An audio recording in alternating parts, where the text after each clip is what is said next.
গণপরিবহনে অর্ধেক যাত্রী, রাত ৮টার পর দোকান বন্ধের নির্দেশনা আসছে, বাড়ছে শনাক্তের হার। নারায়ণগঞ্জ সিটি নির্বাচনে উত্তাপ, শামীম ওসমানকে সতর্ক করলেন নানক, ছাত্রলীগের মহানগর কমিটি বিরুদ্ধ।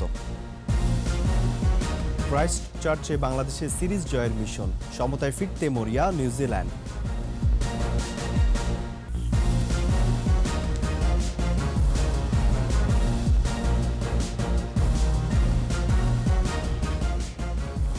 শুনছিলেন ফার্স্ট সিকিউরিটি ইসলামী ব্যাংক লিমিটেড সংবাদ শিরোনাম। আমন্ত্রণ রাতের ২১-এর সংবাদে, সাথে আছি রাজিউর রহমান। দর্শক, ২১ টেলিভিশনের সংবাদ একই সাথে সরাসরি দেখতে পাবেন আমাদের ফেসবুক পেজ www.facebook.com/2124 অনলাইনে। করোনা সংক্রমণ নিয়ন্ত্রণে বেশ কিছু বিধিনিষেধ আরোপ করতে যাচ্ছে সরকার। স্বাস্থ্যমন্ত্রী জাহিদ মালেক জানিয়েছেন, শিগগিরই গণপরিবহনে অর্ধেক যাত্রী এবং রাত ৮টার মধ্যে দোকানপাট বন্ধের নির্দেশনা আসছে। এদিকে ২৪ ঘন্টায় শনাক্ত হয়েছে ১,১১৬ জন। শনাক্তের হার ৬% কাছাকাছি। বিস্তারিত জানাচ্ছেন স্মৃতি মণ্ডল। মানিকগঞ্জ সদর ও সাটুরিয়া উপজেলার হতদরিদ্র মানুষের মাঝে শীতের কাপড় বিতরণ করা হয়। এ সময় করোনা নিয়ন্ত্রণে সরকারের বেশ কিছু পদক্ষেপের কথা জানান স্বাস্থ্যমন্ত্রী। রাত ৮টার মধ্যে দোকানপাট বন্ধ করতে হবে। যাত্রীবাহী সকল পরিবহনে অর্ধেক যাত্রী নিয়ে চলাচলের সিদ্ধান্তের কথা জানান স্বাস্থ্যমন্ত্রী। জাতীয় কারিগরি কমিটি যেটা আছে স্বাস্থ্যের, তাদের যে নির্দেশনা আছে সেটাও আমাদেরকে মেনে চলতে হবে। এই নির্দেশনাগুলো মাননীয় প্রধানমন্ত্রী অনুমোদন করছেন এবং সমস্ত জেলা পর্যায়ে এই নির্দেশনাগুলো চলে আসবে এবং ২-১ দিনের মধ্যে চলে আসবে, না এসে থাকলে এবং কার্যকারী হয়ে যাবে। করোনা পরিস্থিতি নিয়ন্ত্রণে রাখতে সবাইকে স্বাস্থ্যবিধি মেনে চলার আহ্বান জানান স্বাস্থ্যমন্ত্রী। আশঙ্কাজনকভাবে আমাদের দেশে বেড়েছে এই সংক্রমণ।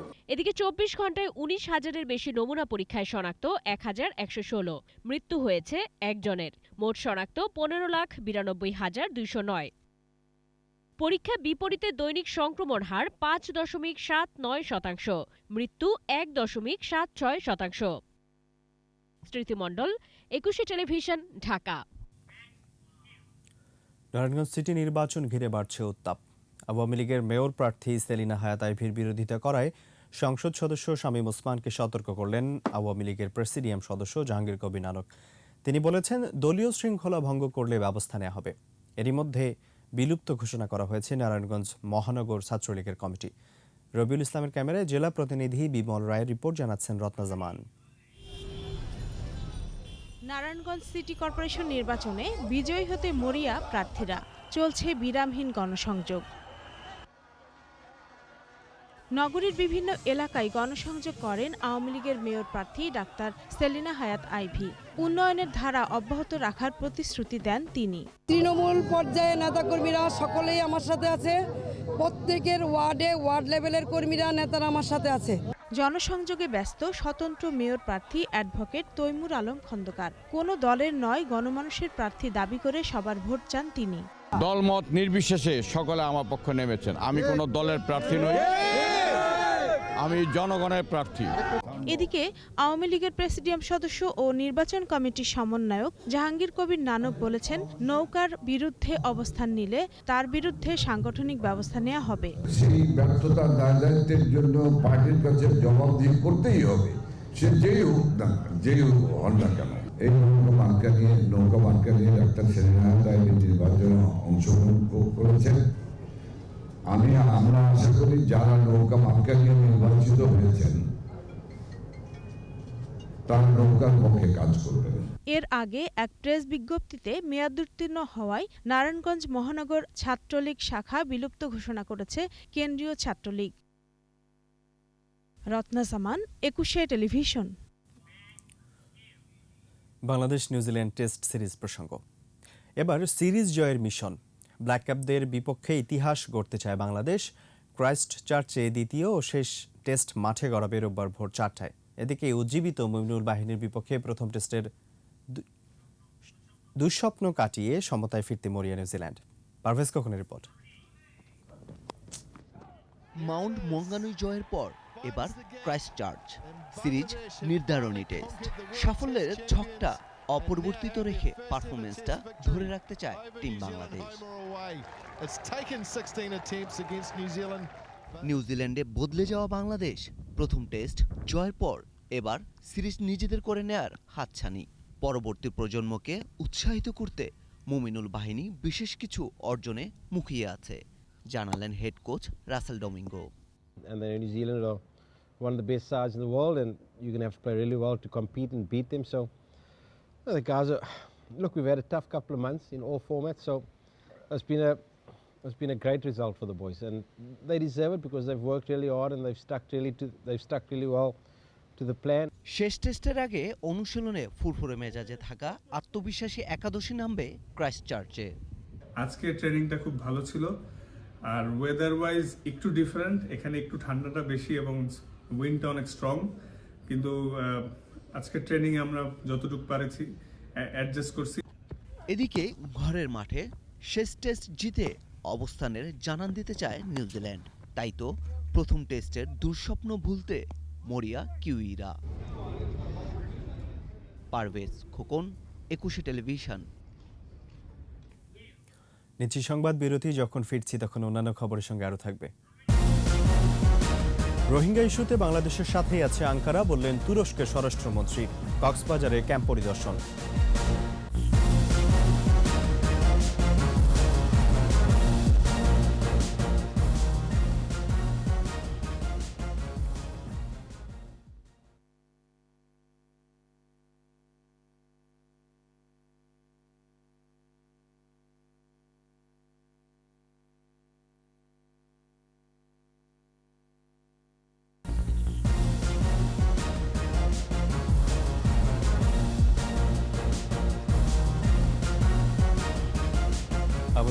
রাতের 21 সংবাদে। রোহিঙ্গা সংকট মোকাবেলায় তুরস্ক সবসময় বাংলাদেশের পাশে আছে বলে জানিয়েছেন তুর্কি স্বরাষ্ট্রমন্ত্রী সোলাইমান সয়লু। কক্সবাজারের রোহিঙ্গা ক্যাম্পে আকস্মিক সফরে গিয়ে তিনি রোহিঙ্গাদের আশ্রয় এবং সুন্দর ব্যবস্থাপনার জন্য বাংলাদেশ সরকারের প্রশংসাও করেন। কক্সবাজার প্রতিনিধি আব্দুল আজিজের সহায়তায় আরও জানাচ্ছেন সমর ইসলাম। শনিবার সকালে উখিয়ার বালুখালী ৯ নম্বর রোহিঙ্গা ক্যাম্পে তুরস্ক সরকারের দুর্যোগ ও জরুরি ব্যবস্থাপনা কর্তৃপক্ষ পরিচালিত 50 শয্যার ফিল্ড হাসপাতালের উদ্বোধন করেন তুর্কি স্বরাষ্ট্রমন্ত্রী সুলাইমান সয়লু। সে সময় তিনি বলেন, 2017 সাল থেকেই রোহিঙ্গা ভাই বোনদের মানবিক সহায়তা দিয়ে আসছে তুরস্ক। সংকট সমাধান না হওয়া পর্যন্ত তুরস্কের সহযোগিতা অব্যাহত থাকবে।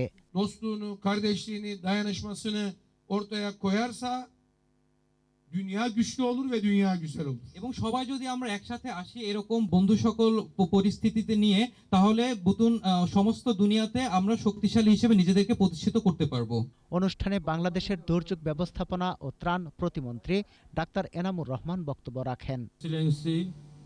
Madam, Mrs.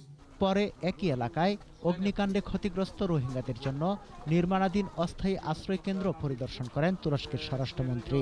এ সময় রোহিঙ্গাদের সাথে কথা বলেন এবং শিশু কিশোরদের সাথে খেলায় মাতেন। এছাড়া 17 নম্বর রোহিঙ্গা ক্যাম্পে তুর্কি রেড ক্রিসেন্টের স্বাস্থ্যসেবা কার্যক্রম, দিয়ানাত ফাউন্ডেশন পরিচালিত রোহিঙ্গাদের সাবান তৈরির কারখানা, খিলজাই নামে একটি সংস্থার লার্নিং সেন্টারের শিক্ষা কার্যক্রম পর্যবেক্ষণ সহ বিভিন্ন প্রকল্প পরিদর্শন করেন তুরস্কের স্বরাষ্ট্রমন্ত্রী। সমর ইসলাম, 21 টেলিভিশন। আইনের পূর্ণাঙ্গ বাস্তবায়ন না হওয়ায় শৃঙ্খলা ফিরছে না সড়কে। এক বছরে সড়ক দুর্ঘটনায় পরিসংখ্যান তুলে ধরতে সংবাদ সম্মেলনে নিরাপদ সড়ক চাই সংগঠনটির অভিযোগ, আইনের পূর্ণ বাস্তবায়নে প্রধানমন্ত্রীর নির্দেশনা উপেক্ষিত হচ্ছে। এক বছরে সড়ক, নৌ ও রেল দুর্ঘটনায় মারা গেছে ৫,৬৮৯ জন, আহত হয়েছে ৫,৮০৫ জন। রিপোর্টে বাকিটা জানাচ্ছেন মোহাম্মদ নুরুন নবী। কিছুতেই থামছে না সড়কে মৃত্যুর মিছিল।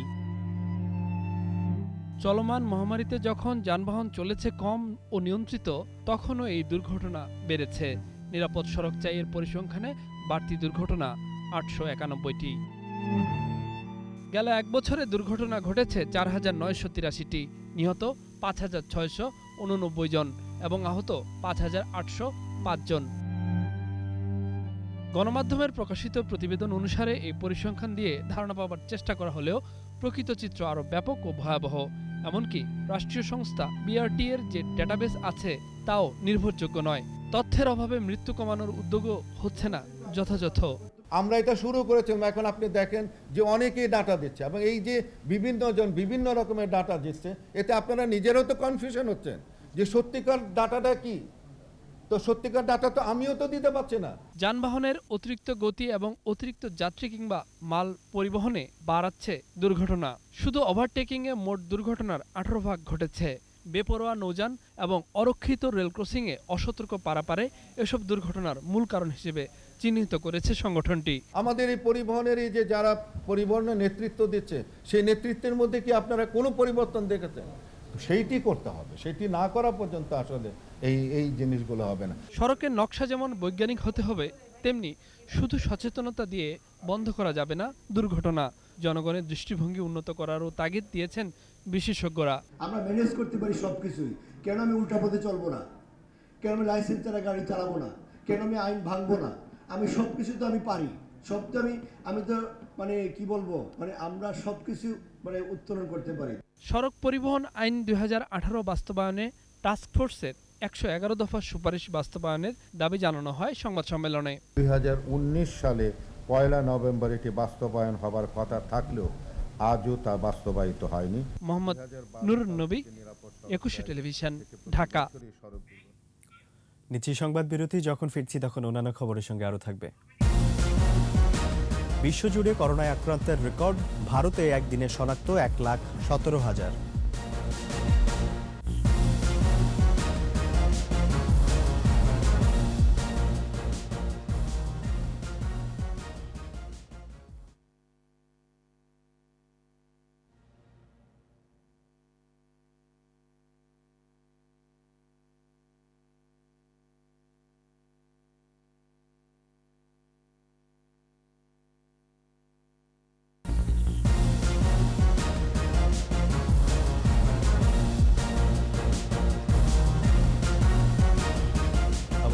রাতের 21 সংবাদে এবার আন্তর্জাতিক খবর।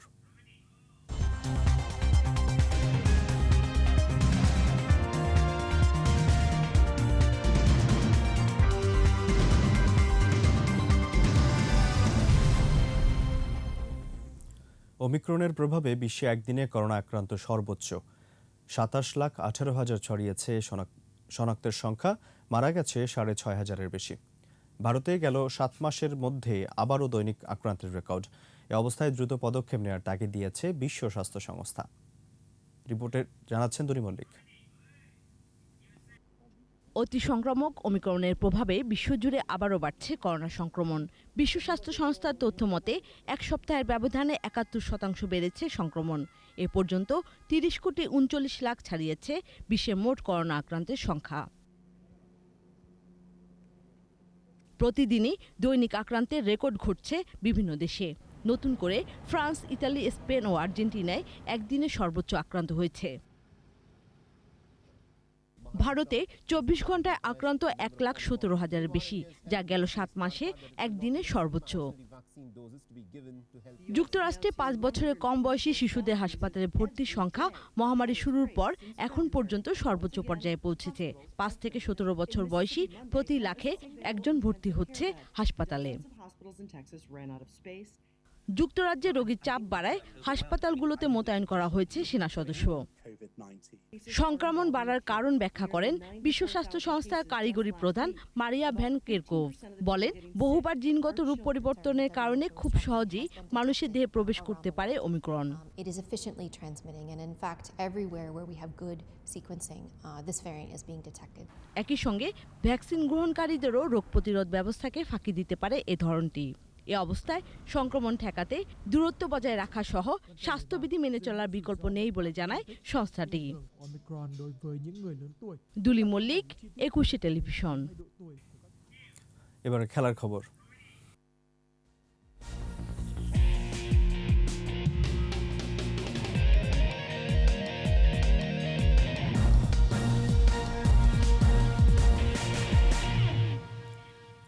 এক বছরের জন্য জাতীয় ফুটবল দলের দায়িত্ব পেলেন Spanish coach heavier Cabrera. Heavier বাংলাদেশের 23তম বিদেশি কোচ ও স্প্যানিশ হিসেবে তৃতীয়।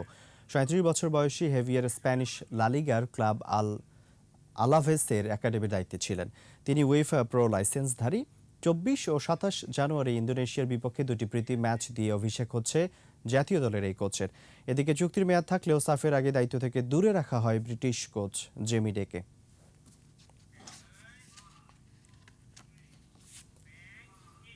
আর এরই সাথে শেষ করছি রাতের 21 সংবাদ। যাবার আগে ফার্স্ট সিকিউরিটি ইসলামী ব্যাংক লিমিটেড সংবাদ শিরোনামগুলো আরও একবার। গণপরিবহনে অর্ধেক যাত্রী, রাত 8টার পর দোকান বন্ধের নির্দেশনা আসছে, বাড়ছে শনাক্তের হার। নারায়ণগঞ্জ সিটি নির্বাচনে উত্তাপ, শামীম ওসমানকে সতর্ক করলেন নানক। ছাত্রলীগের মহানগর কমিটি বিলুপ্ত। এবং ক্রাইস্ট চার্চে বাংলাদেশের সিরিজ জয়ের মিশন, সমতায় ফিরতে মরিয়া নিউজিল্যান্ড।